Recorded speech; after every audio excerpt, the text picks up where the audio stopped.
Beleza. Bom, a gente vai ver proteínas, aminoácidos, o DNA e o RNA, e duplicação, transcrição e tradução no final. Bom, começando pela proteína, a proteína ela é formada ela é um polímero de aminoácidos. Então, ela é formada por diversas moléculazinhas de aminoácidos durante a cadeia inteira, que vai se repetindo na cadeia inteira. A gente vê aqui, ó, calma. A gente vê aqui a molécula de aminoácido, se a gente, tipo, tentar tirar alguma coisa do nome, amino, porque tem a função amina, que é o NH2, e o ácido, que é a função ácido carboxílico. Então, a gente sempre vai ter esse carbono central aqui, ele é o carbono alfa. Ai, desculpa, eles não estão falando. Mas, enfim, tem esse carbono alfa, e ele sempre vai fazer a ligação com a função amina, com o ácido carboxílico, com o hidrogênio e o radical. Aí o radical, ele que vai especificar qual é o aminoácido. E se a gente perceber, esse carbono aqui, ele é um carbono assimétrico, aquele carbono quiral. E porque ele tem 4 ligantes diferentes. Aí isso é visto lá na isomeria, na química. Aí o Renato, se ele quiser falar alguma coisa de isomeria, enfim, pode falar. Eu vou falar assim, eu preparei uma explicação bem simples, só para introduzir mesmo. Sim. Primeiro, vamos lembrar o que são isômeros. Isômeros são moléculas com a mesma quantidade de átomos. Por exemplo, vocês podem ver que a D-alanina e a L-alanina, se você contar quantos átomos de cada elemento tem, vocês vão ver que a quantidade é igual. E existem 3 tipos de isomeria: a isomeria plana, a geométrica e a óptica. A geométrica pode ser espacial também. Sim. No caso, eu só vou falar da óptica, que é a que eu tenho aqui, porque eu também não quero estender muito. Num primeiro momento, vocês podem pensar que essas moléculas são iguais, só aconteceu uma rotação no próprio eixo delas, mas quando vocês veem um pouco mais, vocês percebem que o hidrogênio e o grupo amina, eles estão invertidos. E como consequência, o desvio da luz, quando bate nessa molécula, muda. O D no D-alanina significa que ele é destrógeno. O que é isso? Destrógeno é uma denominação que a gente dá quando uma molécula desvia a luz para a direita. E o L é de levógeno, que é quando desvia a luz para a esquerda. Eu gosto de lembrar D direita e acabar que o L é esquerda.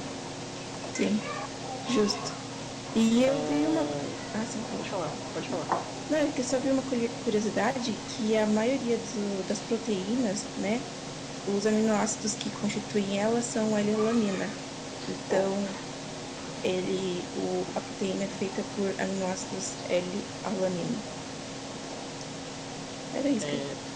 Sim, a gente acaba pensando que o fato de desviar a luz para a esquerda ou para a direita não é importante, mas isso eu não pesquisei, depois eu até posso dar uma olhada para ver se eu não estou falando coisa errada, mas se eu não me engano, tem algumas bactérias que só se alimentam de D-alanina, de D-galactose, eu acho.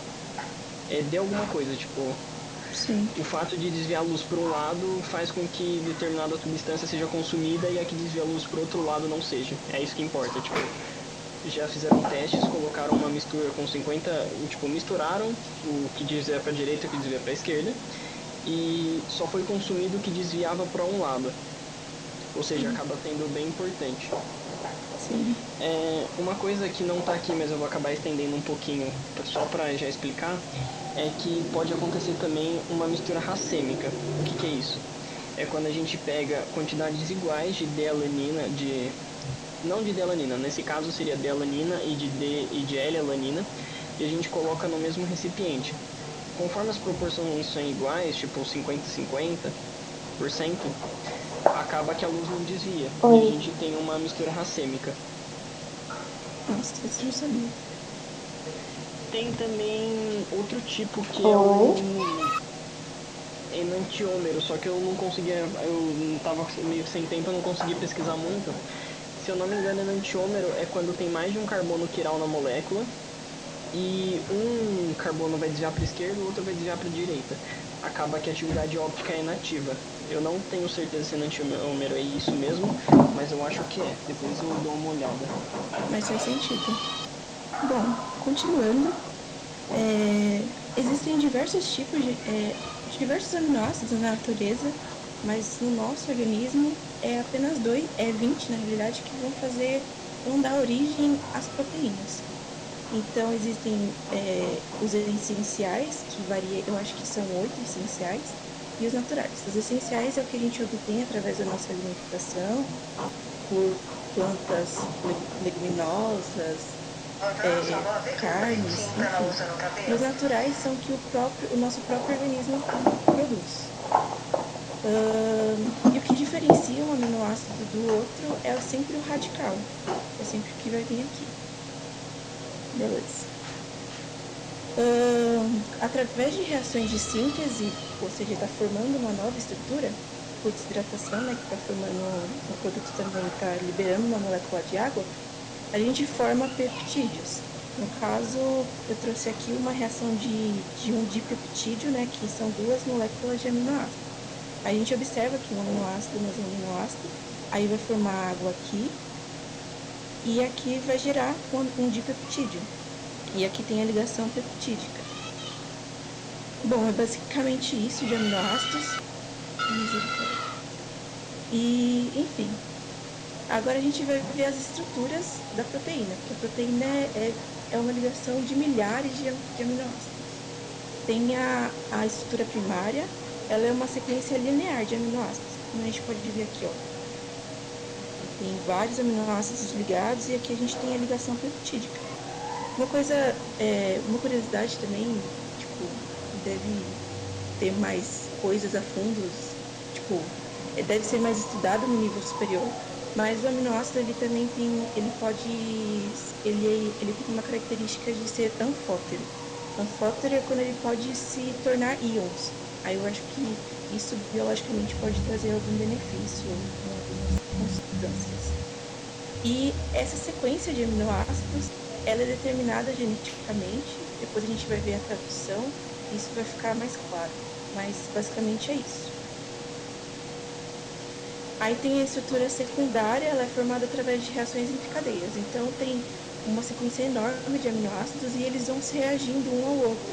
Então a gente pode ver que tem uma ligação de hidrogênio, e isso vai dando uma nova estrutura para ele. A gente tem essa estrutura que parece um fio de telefone, que é a alfa-hélice, e também tem a beta-preguiada, que também acontece com reações de cadeia. Aqui. Aí a estrutura terciária é a maioria das proteínas tem essa estrutura. As enzimas, que a gente vai ver depois, ela tem essa estrutura terciária e são formadas através de dobramentos gerados através da interação entre aminoácidos. Então a gente também tem aqui a ligação, a ponte de hidrogênio, tem a ligação de sulfeto aqui, e a gente tem algumas reações entre carbonos, e isso em algumas proteínas dá o caráter apolar da proteína, que a gente pode observar aqui, ó. E eu trouxe um esquema aqui só para ver como que é a estrutura da proteína, assim. É esse negócio, é bem compacto. E a quaternária tem algumas proteínas, como a hemoglobina, que é uma quaternária, ela é tipo, é a junção de terciárias, então tipo isso aqui assim. Elas estão juntas.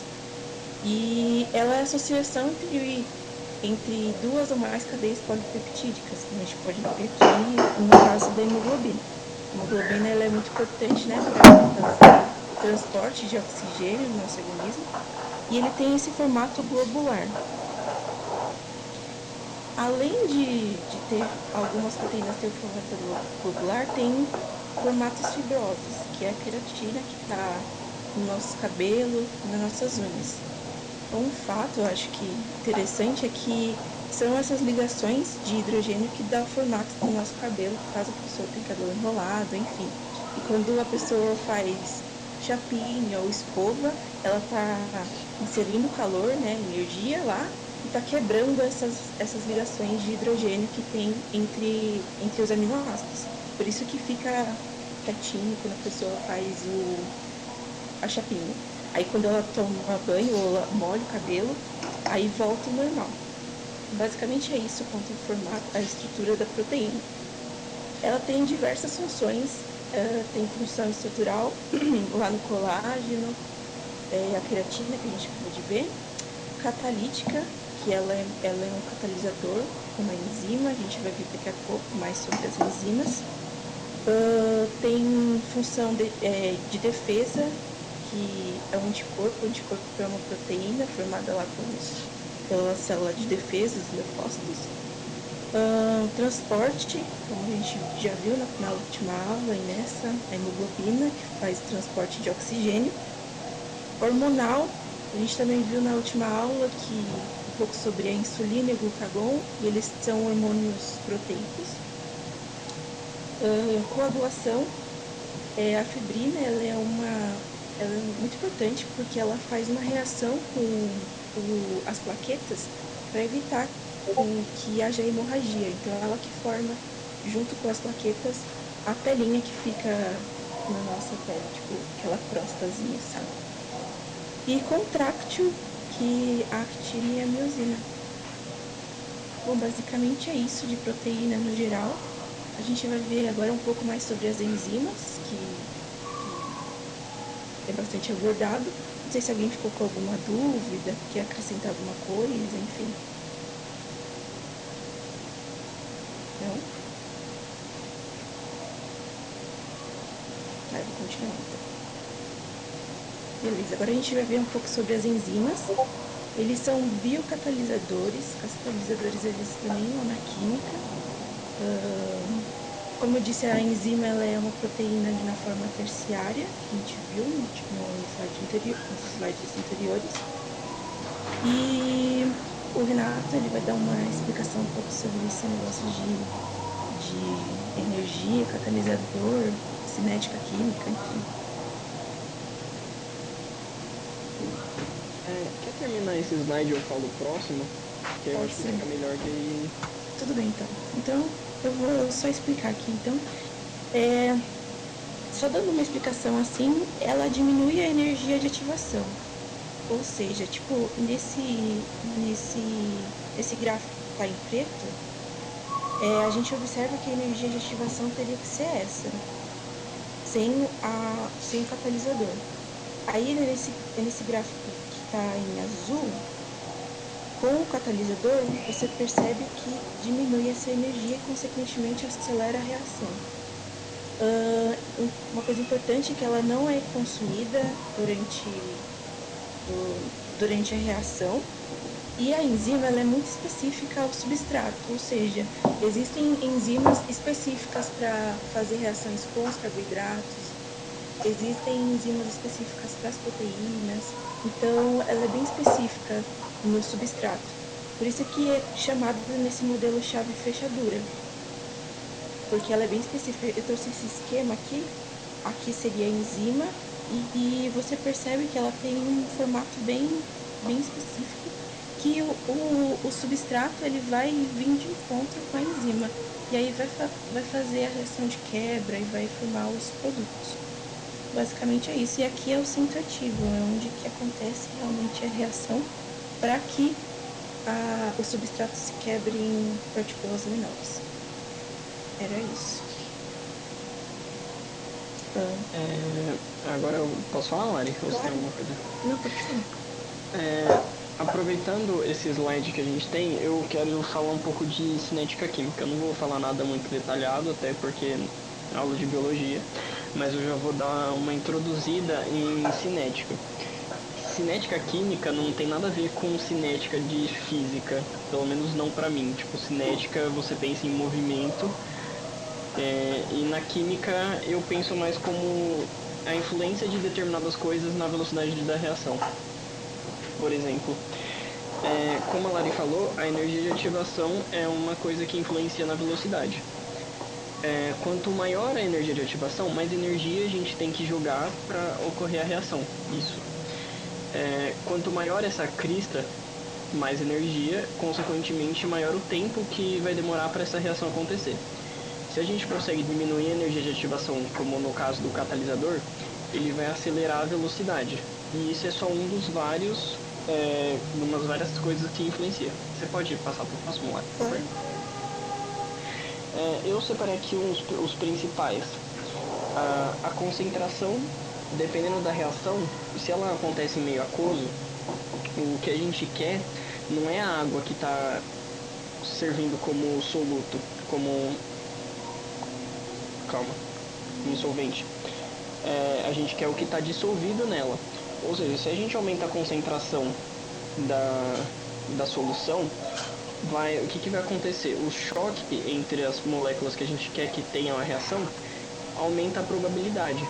Quanto maior a concentração, vai ter mais moléculas de determinada substância, e com mais moléculas a chance de ocorrer um choque efetivo e ocorrer a reação é maior. A temperatura também é muito importante. No caso da biologia, tem que ressaltar que a temperatura existe um limite, porque a partir de uma determinada temperatura as enzimas desnaturam e elas param de funcionar. Mas na química, em teoria, quando a reação está ocorrendo, quanto maior a velocidade, quanto maior a temperatura que tiver a reação ocorrendo, maior vai ser a velocidade que ela vai ocorrer. Tipo, às vezes é coisa bem grande mesmo, tipo, coisa de 2, 3 vezes mais rápido, assim, o que pensa como numa indústria, por exemplo, isso é muito importante. Tem também a questão da superfície de contato. Eu acho que todo mundo já deve ter visto pelo menos um exercício assim de tipo, eu coloco um cubo na água, aí eu coloco 2 cubos, tipo, eu pego esse cubo, divido em 4, coloco na água e eu pego esse cubo e macero. Qual deles que vai dissolver primeiro?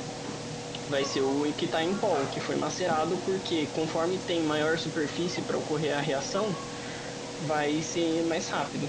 E isso de superfície de contato, eu vou falar uma curiosidade que eu descobri mesmo meio que pela vida, assim, não foi na escola.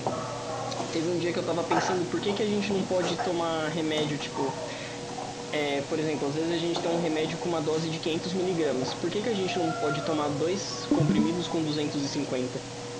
Porque a superfície de contato vai ser diferente e a velocidade que esse organismo vai absorver é diferente.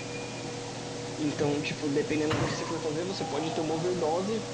Por mais que seja a mesma quantidade, a velocidade que você vai absorver vai ser diferente. E, mano, quando eu descobri isso, eu fiquei tipo, caralho, isso faz muito sentido. Faz mesmo. Entendeu? E a pressão também, dependendo de como for, a pressão vai fazer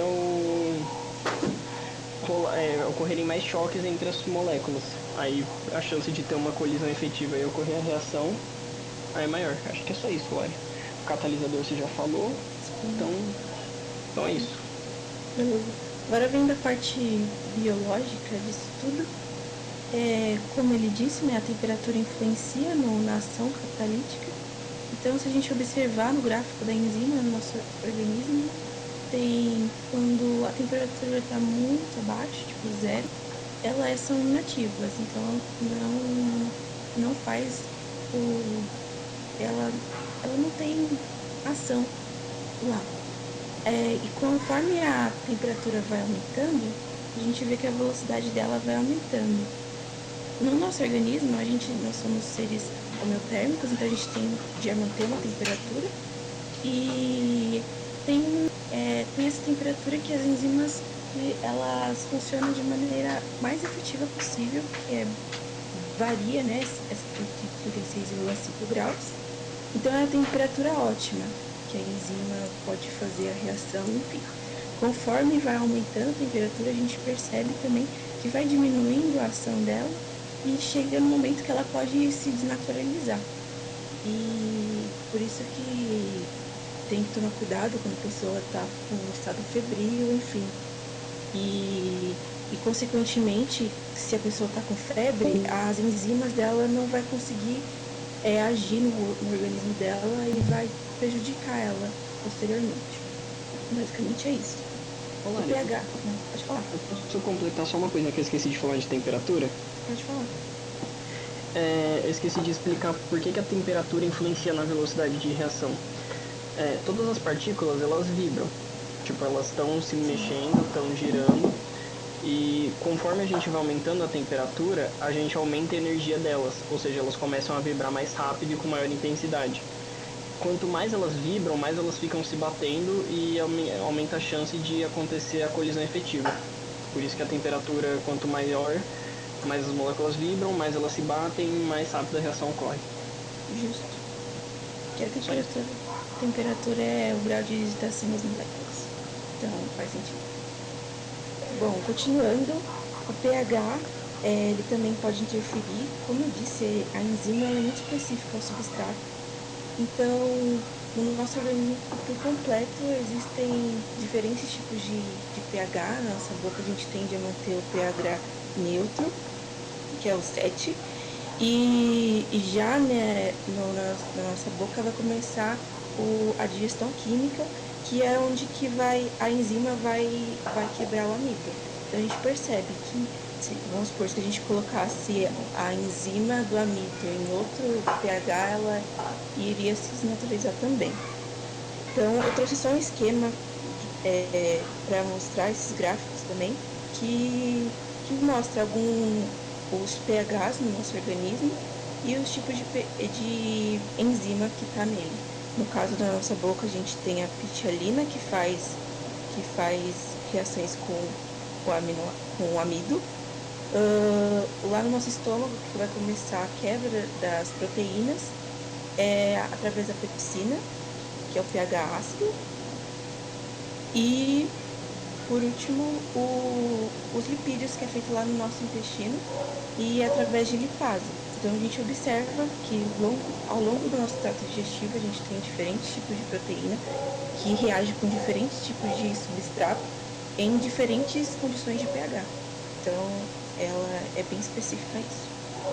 Agora, quanto à concentração de substrato. O Renato já disse, né, quanto maior a gente aumenta a concentração de substrato, maior a velocidade. Mas aí chega a um limite, onde que as enzimas não vão conseguir dar conta da quantidade de substrato que está lá. Então, vai chegar a velocidade máxima dela. É como se fosse como se a solução tivesse saturada, sabe? Tem muita coisa lá. Então, vai chegar na velocidade máxima. Basicamente é isso. E os inibidores enzimáticos. Existem dois tipos de inibidores enzimáticos. Os irreversíveis, que seriam substâncias tóxicas, que seriam os venenos. Eles acabam com a atividade enzimática. E também existem os reversíveis. Aí tem o competitivo e o não competitivo. O competitivo é aquele que ele tem estruturas parecidas com o substrato. Vamos supor que aqui é a enzima e ela reage com um substrato específico. Aqui. Aí, esse inibidor, ele tem uma forma muito parecida que vai se encaixar com a enzima. Vamos supor que seja isso. Ele vai se encaixar perfeitamente a enzima. Então, eles competem. Se a gente observar o gráfico, para eles chegarem na velocidade máxima, vai demorar um pouco, porque o substrato e o inibidor vão estar competindo para introduzir a enzima. Tem muitos antibióticos e remédios que são utilizados no tratamento de AIDS, que são inibidores competitivos para acabar com essas estruturas virais, né, no organismo. E tem o não competitivo. O não competitivo, quando ele se introduz a enzima, ele muda completamente a forma dela, não sei. Ele muda completamente a forma e, quimicamente também falando, ele muda ela. Então, vai chegar, vamos supor, se tiver o substrato e o inibidor. Vai ter alguns substratos que vão conseguir ir até a enzima, mas vai ter os inibidores que também vão conseguir ir até a enzima e não vai conseguir chegar à velocidade máxima da reação. Basicamente é isso. Não sei se ficou alguma dúvida, se ficou clara essa parte. Alguém tem alguma dúvida? Acho que não. Vou Se prosseguir. tiver também da parte que eu expliquei de química, pode falar também. Sim, que a gente já vai começar a parte de ácidos nucleicos. Ninguém? Vou dar continuidade, então. Então, a gente vai ver agora os ácidos nucleicos, o DNA e o RNA. Bom, primeiro, os ácidos nucleicos, eles são formados por nucleotídeos. Os nucleotídeos são monômeros de ácido nucleico, então é a menor estrutura do ácido nucleico. Eles são obtidos através do ATP, né, que é o mais conhecido, que é a moedinha energética da célula.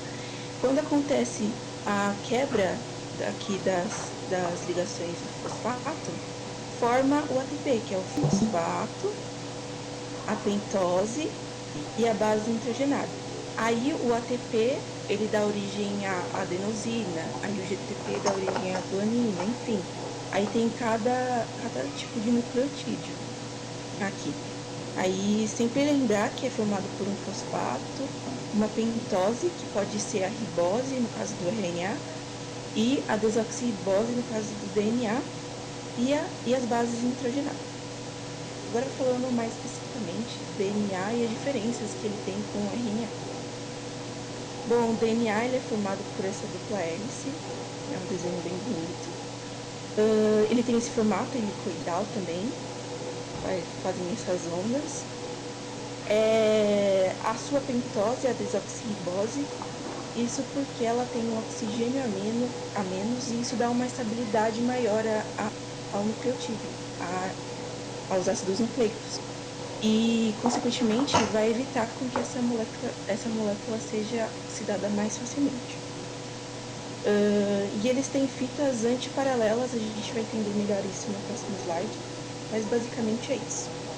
O RNA, ele tem essa fita simples, nesse esquema dá para você entender, e a pentose é a ribose, basicamente é isso, as diferenças entre eles. Agora falando um pouco sobre as bases nitrogenadas.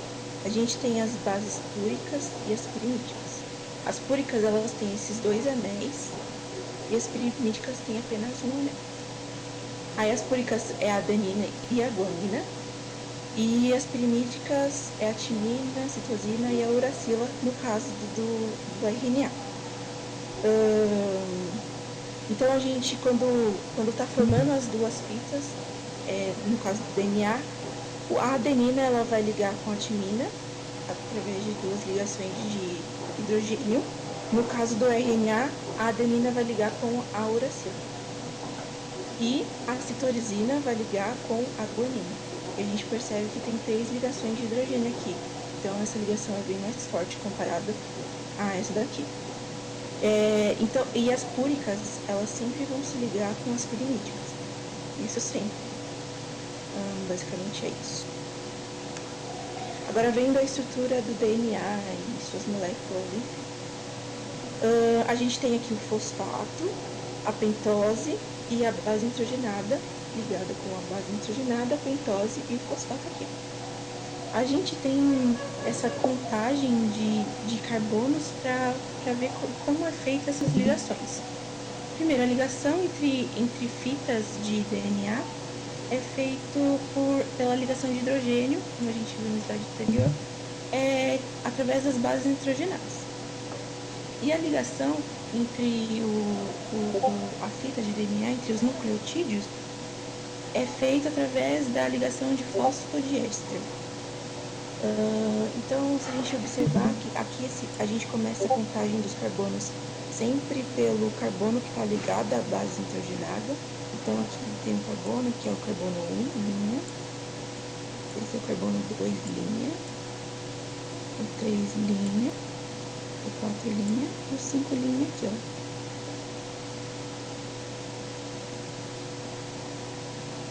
Beleza. Então a gente percebe que o fosfato ele está ligado no carbono 5' sempre. Se a gente observar, se a gente fizer a mesma coisa que a gente fizer aqui embaixo, vai dar que o fosfato está ligado no 5'.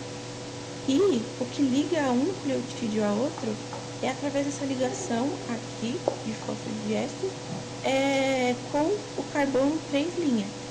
Então fala que o sentido da ligação é do carbono 5' para o 3'. E falam que também o sentido da vida é isso.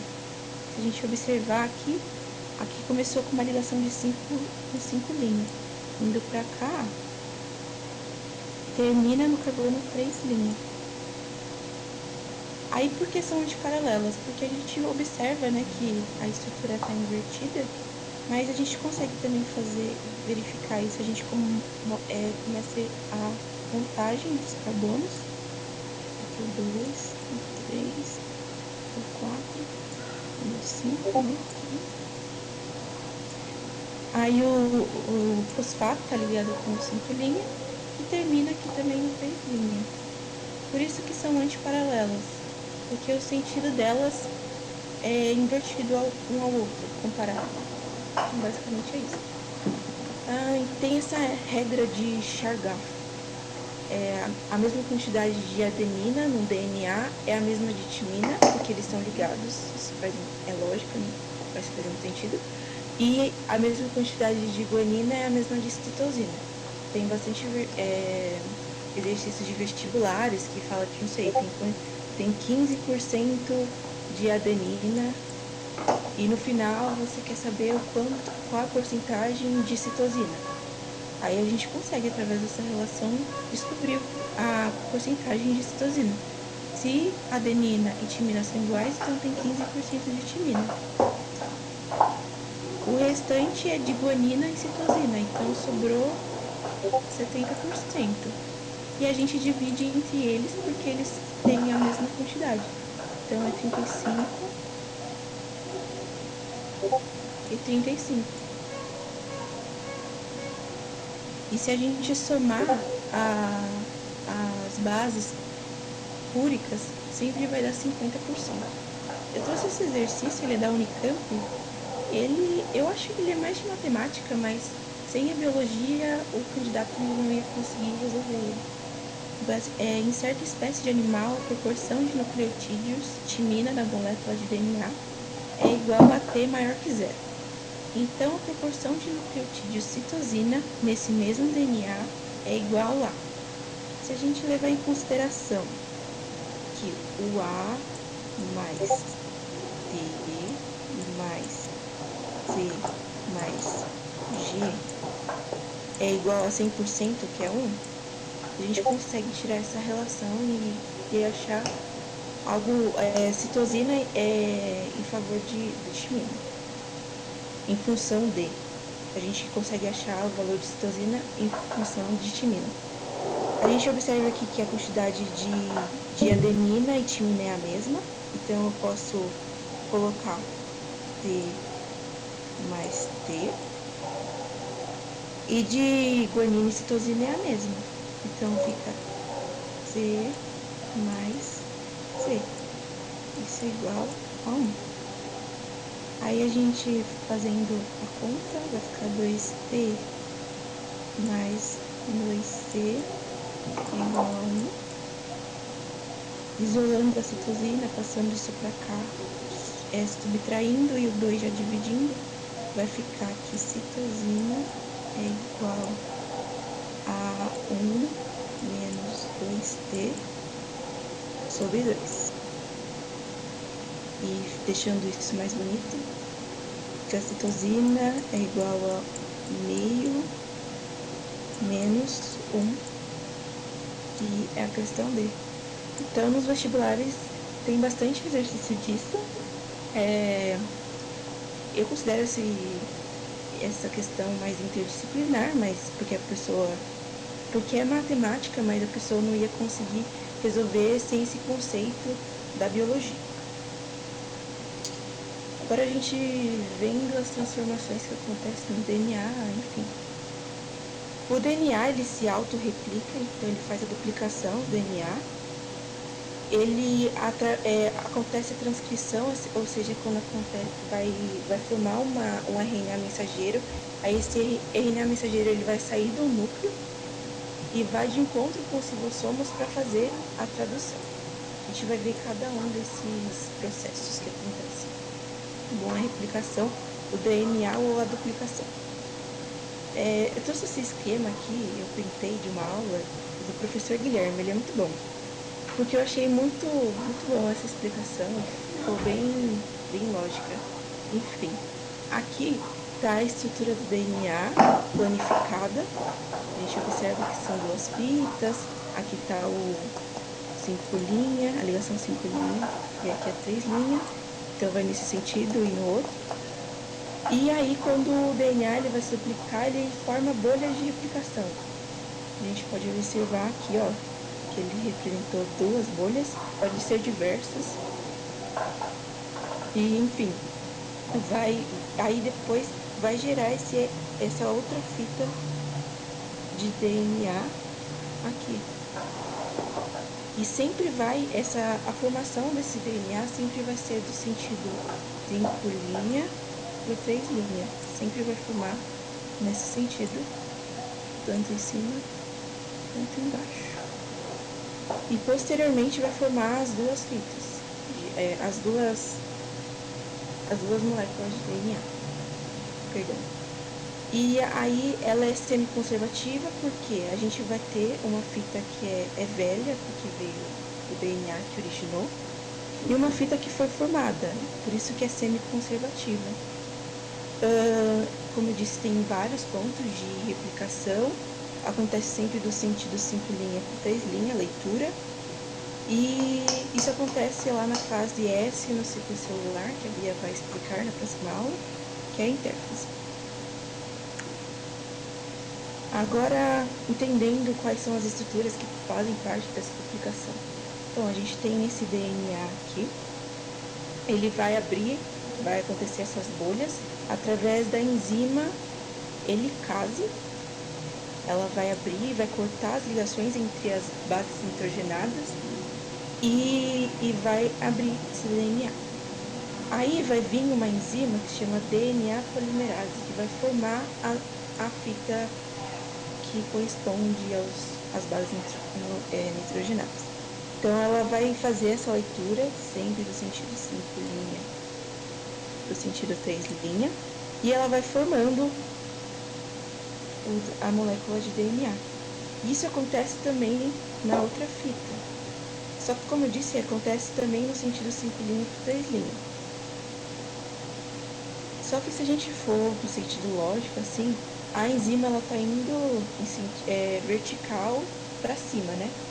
Então, desse lado, ela vai conseguir prosseguir normal. Agora, a enzima DNA polimerase, ela vai indo no sentido 5 linha para 3 linha, e se ela vai vir no sentido... Continuando. Ela vai indo no sentido 5 linha para 3 linha. Quando chega, vamos supor, aqui no final, ela vai saltar e vai vir para a parte que ela não tinha feito, e vai fazer a leitura normal. Isso ela vai fazendo esses saltos até completar a duplicação do DNA. E depois as fitas vão se ligando através da enzima ligase, e depois vai formar essas 2 moléculas de DNA. Não sei se ficou claro, se alguém tem alguma dúvida. Se tiver, pode falar. Alguém tem alguma dúvida?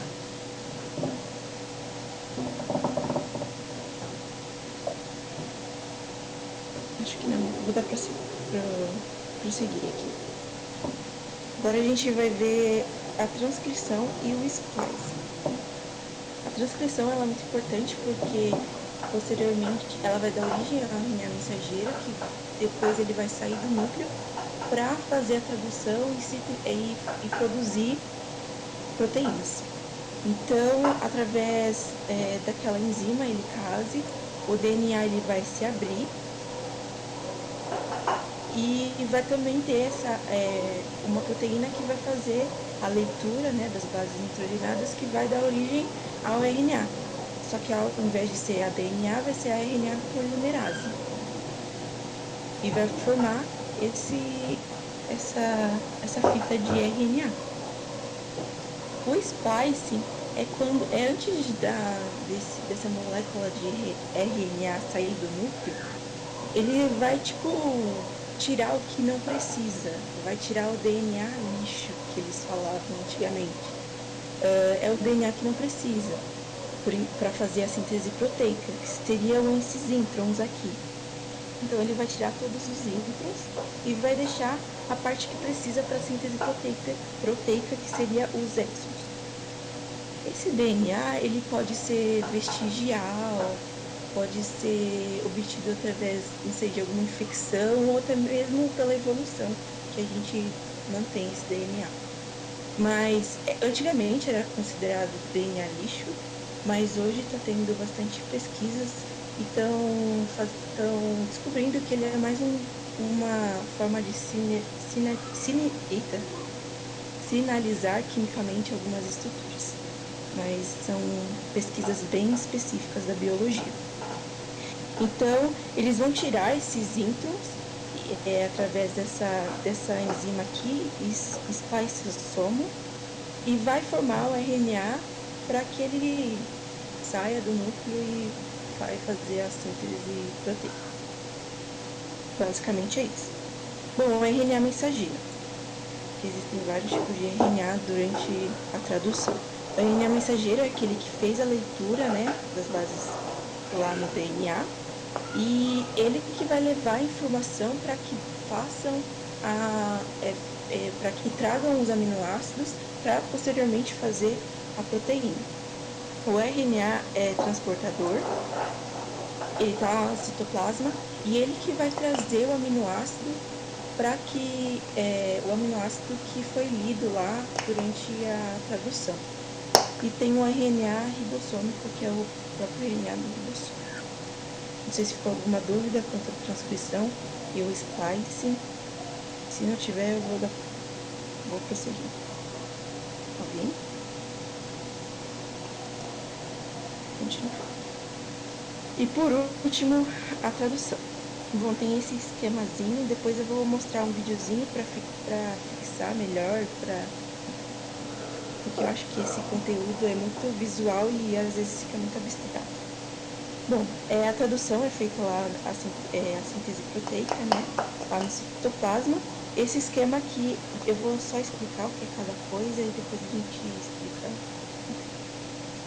Aqui é o ribossomo, aqui está o RNA mensageiro, aqui está o RNA transportador, e aqui em cima ele está trazendo o aminoácido, e aqui depois vai ligando o aminoácido ao outro que vai dando vai formando os peptídeos. Então, como que o ribossomo ele faz essa leitura? Ele faz essa leitura em trincas, que dão origem aos códons. Códons são trincas de bases nitrogenadas. Então, ele vai fazer a leitura, no caso do A ao G, que seria o que corresponde ao U a C.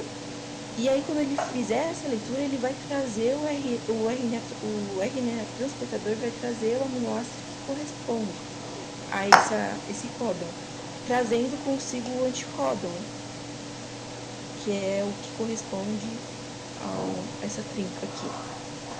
Então, ele leu essa trinca e ele trouxe a metionina. A metionina, ela sempre que acontece na síntese proteica, sempre vai começar com a metionina, porque ela é o start codon, é o códon de iniciação, basicamente. Então, toda a síntese proteica vai começar com a metionina. Aí, depois que ele fez essa leitura, ele vai para o próximo códon. Aí, ele fez essa leitura e trouxe, com as informações que completam, né, o aminoácido que corresponde a essa trinca de aminoácidos.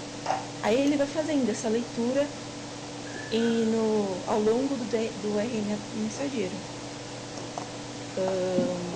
Basicamente é isso, o processo de tradução. Aí existem também os stops codon. Vamos supor que esse seja um stop codon. O ribossomo ele vai ler e ele vai perceber que até lá tem que parar a síntese proteica. Então, vai vir uma nova enzima que vai se juntar a esse RNA e vai fazer com que ele saia e pare a síntese proteica.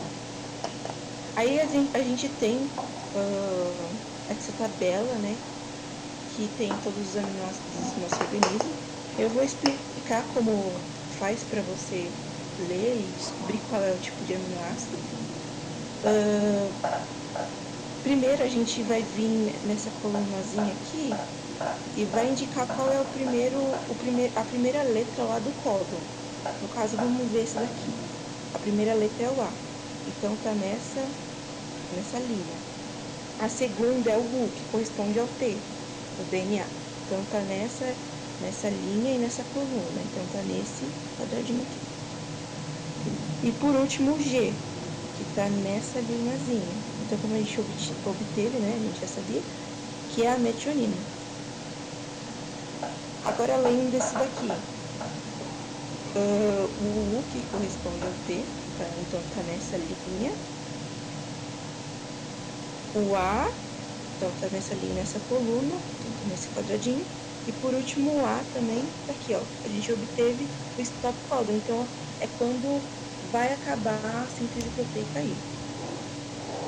E ao longo, né, dessa tradução vai formando uma cadeia imensa de aminoácidos que vai dar origem à proteína. Ficou alguma dúvida? Basicamente é isso da aula. Eu só vou mostrar um vídeo que eu achei bem interessante, né? Eu tenho uma dúvida e uma curiosidade. Eu vou fazer a dúvida primeiro. Você lembra qual que é o nome? Tipo assim, a gente dá um nome quando diferentes trincas geram uma mesma... tem o mesmo resultado. Verdade.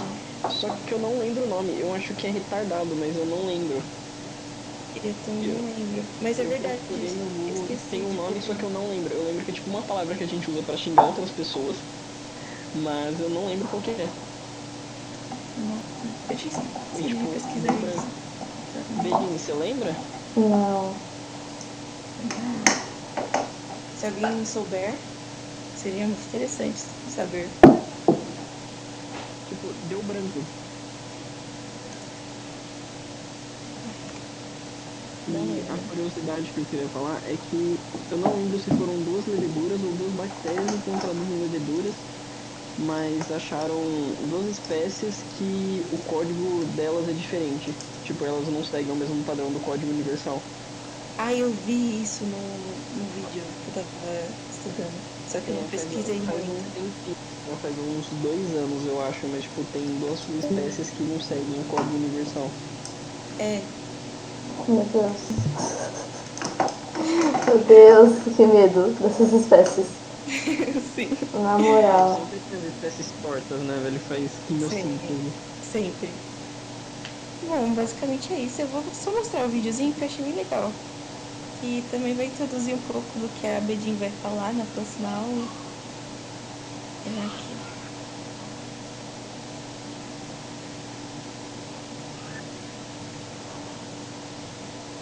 Tá sem áudio mesmo. Nossa, esse vídeo é muito bom. Que a gente já viu, né? A célula citologia com a Bedin, todas as organelas.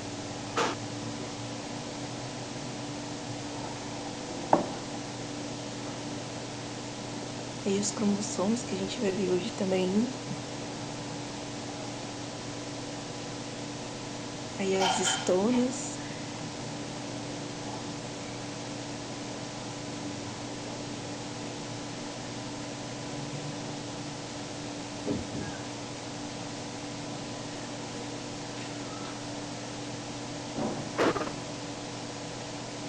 Aí, no caso, o que eu estava explicando, essa é a RNA polimerase que vai formar o RNA mensageiro.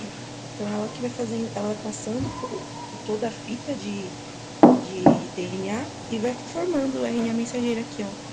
Tão bonitinho.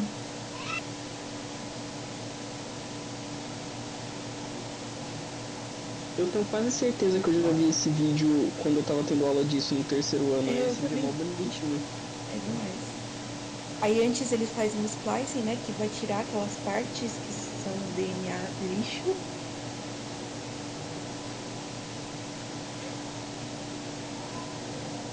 Depois ele tá pronto pra sair pro citoplasma.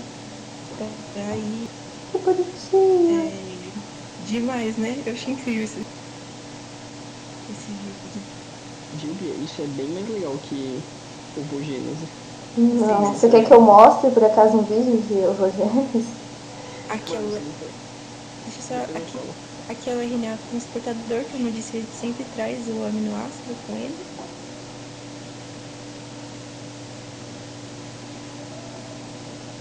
E aqui tá o anticódon. Que sempre acontece em trincas, ó. Aqui é o códon e o anticódon. Eu achei tão bonitinho esse vídeo. E depois é da origem às proteínas, que é as ligações peptídicas, enfim. Aí aqui seria a estrutura primária, né, da proteína. Depois ela vai se condensando e vai formar a estrutura. Eu acho que essa é a terciária. Quando se junta outras terciárias, dá origem à primária. Aí depois a proteína está pronta para ser utilizada no nosso organismo. É isso. Adorei. Eu achei tão bonitinho.